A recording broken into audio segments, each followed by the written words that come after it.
Good morning बच्चों। आज हम पढ़ेंगे क्रिया वाच्य। बच्चों पहले आपने क्रिया काल पढ़े थे, आज हम वाच्य पढ़ेंगे।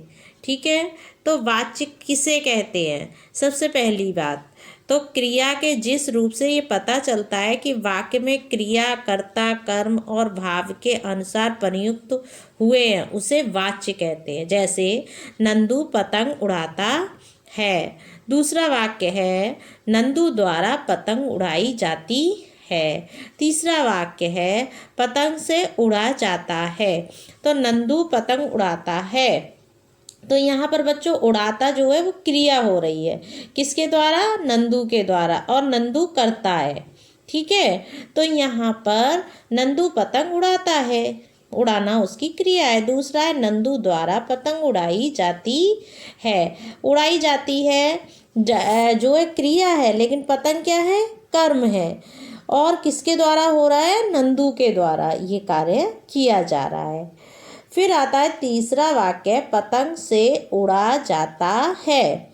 तो पतंग से उड़ा जाता है, ये भी जो है क्रिया है ना।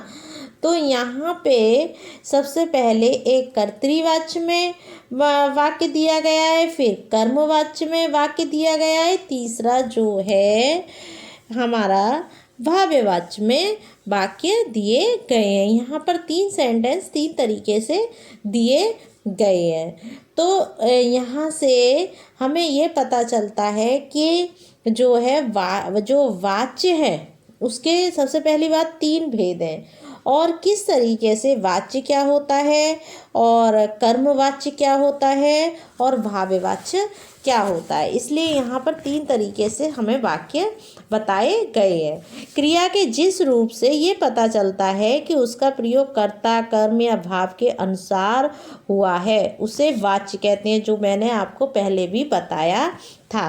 वाच्य के प्रकार कितने हैं बच्चों? 3। सबसे पहले कर्तृवाच्य आएगा, फिर कर्मवाच्य आएगा, फिर भाववाच्य आएगा।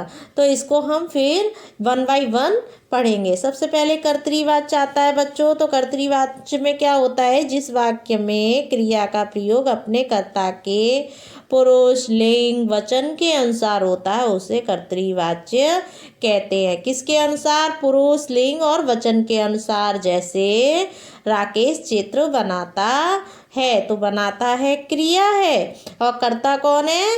राकेश। कर्म चित्र है। तो यहाँ पे कर्तृवाच्य वाक्य हुआ। तो यहाँ पे बच्चों हमको ये ध्यान रखना है, पुरुष, लिंग और वचन के अनुसार जो है कार्य होता है। फिर आता है कर्मवाच्य बच्चों। तो कर्मवाच्य में क्या होता है? जिस वाक्य में क्रिया का प्रयोग उसके कर्म, पुरुष, लिंग, वचन के अनुसार होता है उसे कर्मवाच्य वाक्य कहते हैं। तो कर्मवाच्य वाक्य में जैसे बढ़ई द्वारा मेज बनाई जाती है, तो बढ़ई के द्वारा मेज बनाई जा रही है, ये बनाई जाती है, वो क्रिया है उसकी। ठीक है, और मेज कर्म है, और किसके द्वारा कार्य हो रहा है? बढ़ई के द्वारा। तो ये जो है उसका ये कर्मवाच्य वाक्य हुआ। यहाँ पर पुरुष, लिंग तथा वचन के अनुसार होता है जो वाक्य होते हैं। अब आता है भाववाच्य। भाववाच्य में बच्चों क्या होता है? जिस वाक्य की क्रिया का प्रयोग भाव के अनुसार होता है उसे भाववाचक वाक्य कहते हैं। नानी से टहला नहीं जाता।